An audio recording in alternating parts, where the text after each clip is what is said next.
okay? There are ways, and that'll be a whole other session, but there are ways that you can protect your Medicaid eligibility.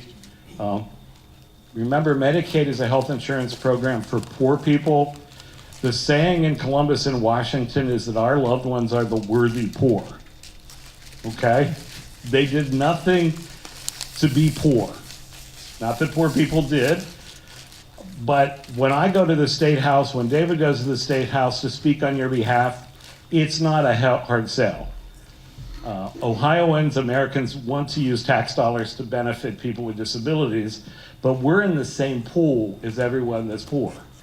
So anything that happens to people who are poor happens to our loved ones because they're in that same pool.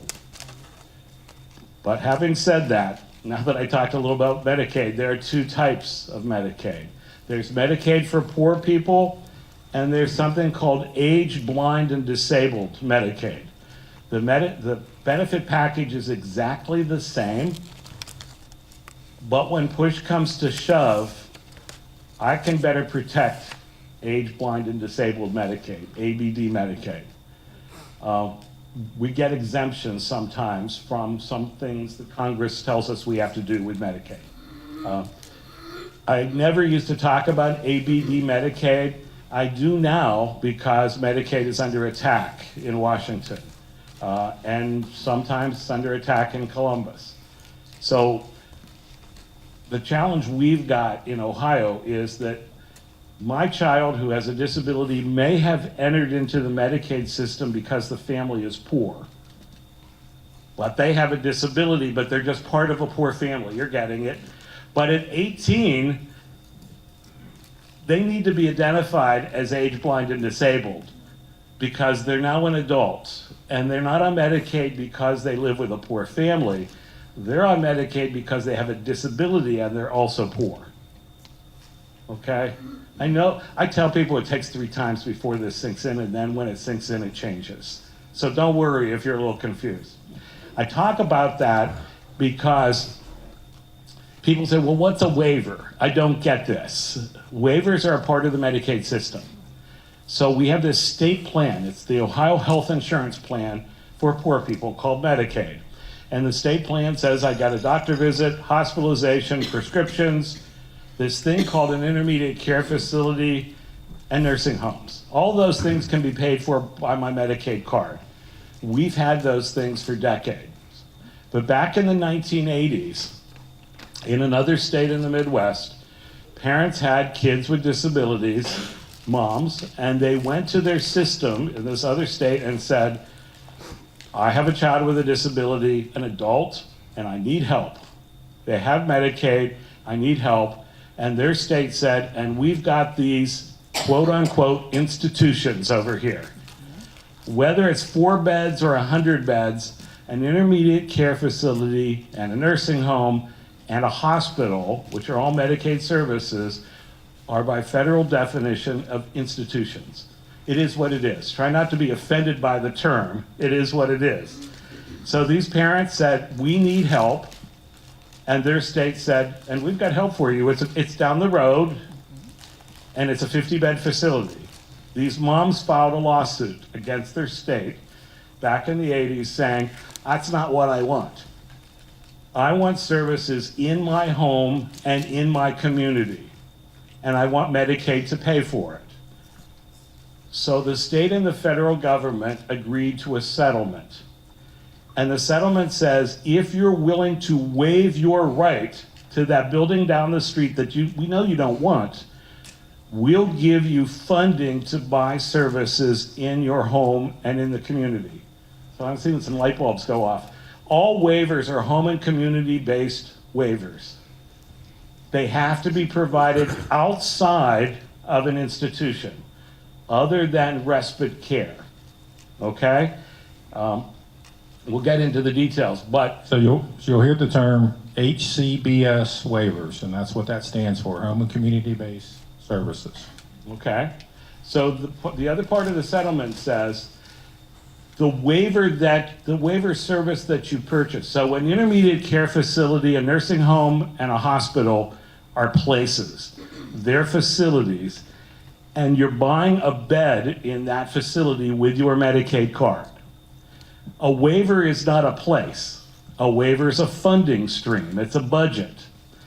The settlement says this is, and I always call the facility-based services the blue plate special.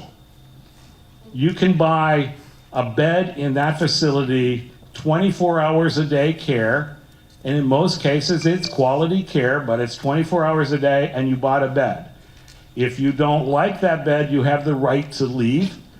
But just like in a hospital, if you leave the hospital, you leave all the services of the hospital at the hospital. With an intermediate care facility, with a nursing home, the services are based around that facility. With a waiver, it's a funding stream, it's a la carte. So you get a funding stream, not a place. And that funding stream can buy a place, but it's not 24 hours a day, typically. So you with me? So those of you who have waivers, somewhere in that pile of paperwork, you signed a waiver of your theoretical right to the institution you didn't want to begin with.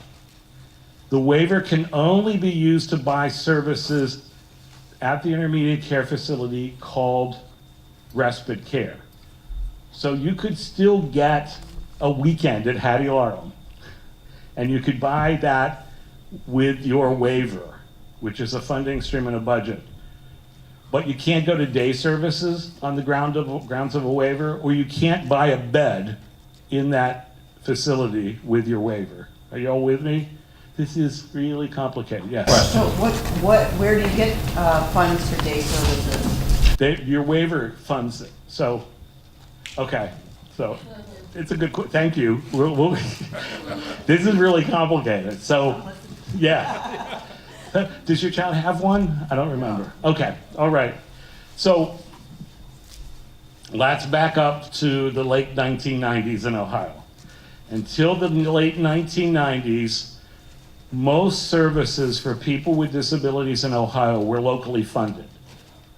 We have our levies. Anyone who live outside Ohio ever? I grew up in Pennsylvania. I had no idea what a levy was.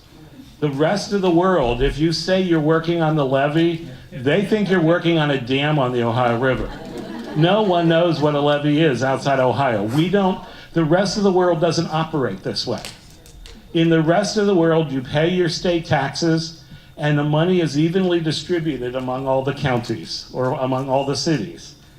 We do it different here in Ohio. Until 1997, we ranked 47th in the country in the use of federal funds for people with disabilities because we had our levies. We were doing really well, but a couple things were happening. Thank God people with disabilities were living longer, but they were living longer.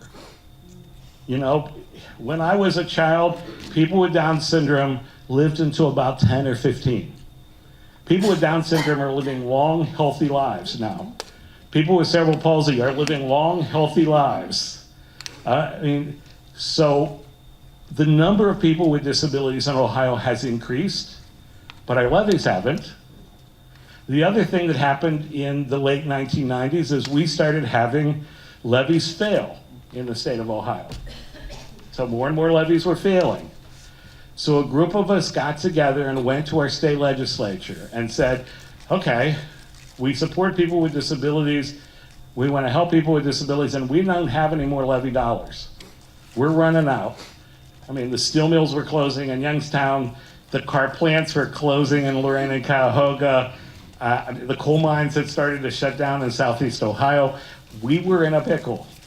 So we went to the state legislature and they said, we don't have any money to give you. So we began looking around and we found out we were 47th in the use of federal funds, and we pay just as many federal taxes as New York, Pennsylvania, Indiana, and Kentucky, and we weren't accessing it. So we developed a plan, got legislation that said Ohio could refinance its system. I don't know if you care about the history, but I always like to, if there's a problem, I like to follow the money. Like, why are things happening this way? For the last 20 years, we've been refinancing the Ohio system. So In the year 2000, if you were an adult with a disability, you were going to a sheltered workshop run by the county board and funded 100% by local levy dollars. You know, so it costs more than $10,000, but I'm not a mathematician. So let's say it costs $10,000 to go to the sheltered workshop, transportation and the workshop. Well, we developed a plan that said, okay, if I take Dave, who has a disability, and is going to the county workshop, whether it's Portage, Cuyahoga, or where, and we flip a switch, very simplistic, and make him a waiver. Remember that 60-40? Instead of Cuyahoga County paying $10,000, now they only have to pay $4,000, 40%, because we refinanced, and the federal government put in 60%. The plan at that point, at the turn of, sounds terrible, the turn of the century. At the turn of the century, the plan was for every person we refinanced, we could serve an additional person, or at least an additional person.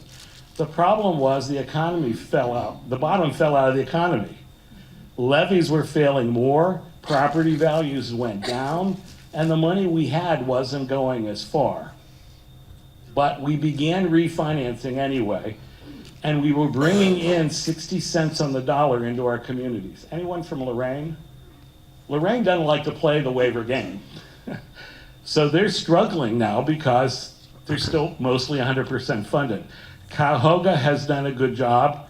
Trumbull is catching up. Mahoning County and Youngstown actually netted out more funding because they adopted a position, every person in adult services will have a waiver. So every time someone graduates from high school, they get a waiver because the county's refinancing, and they continue to draw down 60 cents on the dollar for every person they put on a waiver. Follow the money. There's a financial incentive for counties to put people on waivers because they bring in 60 cents on the dollar. Now they've got to have that 40% match. The other thing that makes our counties nervous is that there is no state law giving you a right to adult services. So Morrow County is just north of where I live in Columbus. Morrow County had 20 years when they couldn't pass a levy. There's no right to DD services. So they started shutting their programs and telling people to stay home. There was no local dollars. A waiver, you don't have a right to a waiver, but once you receive a waiver, you have a federal right to everything it offers for as long as you qualify. Let that sink in. There's no right to a waiver. So we'll get to how do I stand in line and wait for a waiver, but once I get a waiver, I have a right to it as long as I qualify, which means as long as I function like I have a developmental disability, as long as I'm technically poor, I have less than $2,000, and as long as the county can ensure that I'm healthy and safe. So if Dave gets into the county workshop when he graduates from high school and it's locally funded and the bottom drops out of your county economy and the levy won't pass and the levy won't pass, the county can say, I'm sorry, Dave, we don't have the money for you. You're gonna have to stay home. If I'm on a waiver and I'm going to that same workshop, the county can decide it can't afford as a county to operate the service anymore, but I have an entitlement to the service. Because my county just signed a deal with the federal government. It's like a heroin addiction, a nice one, but the county has signed a promissory note with the state, who has signed a promissory note with the federal government, that the waiver services will continue for me as long as the waiver exists, as long as I qualify for it. So many counties are slow to put people on waivers because there is a financial obligation essentially for the rest of my life. Now the waivers could go away. If Medicaid went away, that's different. But what I tell people is we've got over 30,000 people in Ohio on waivers. What politician is going to dump 30,000 people with disabilities from a service and still be elected? You know, the ARC has no financial resources, but we've got you. You know, that counts for a lot. And the voices of mothers and fathers and people with disabilities counts for a lot. And remember, in the State House and in Congress, we are considered the worthy poor. We are the people, and our loved ones are the people that tax dollars were created to support. So we've got an advantage. But it's based somewhat on economy, somewhat on what your county is willing to do. The other thing that scares many counties is if a county funds the service 100%, the county gets to decide where the services are provided and how much you get. If you have a waiver, federal law gives you something called free choice of provider. Yeah. So think doctor, think health insurance. If I've got Blue Cross Blue Shield, I have the right to choose any doctor that accepts Blue Cross Blue Shield. And they have the right to say, I don't want you as my patient. It's the same right you have with a waiver.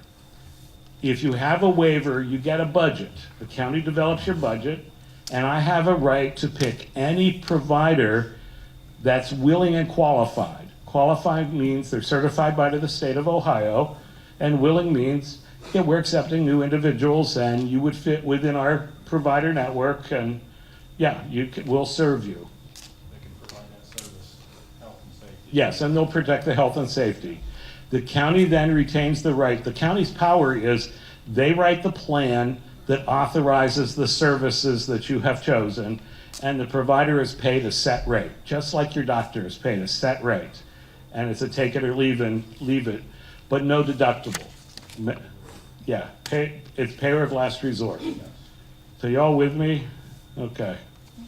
So I know. So remember, a waiver is not a place.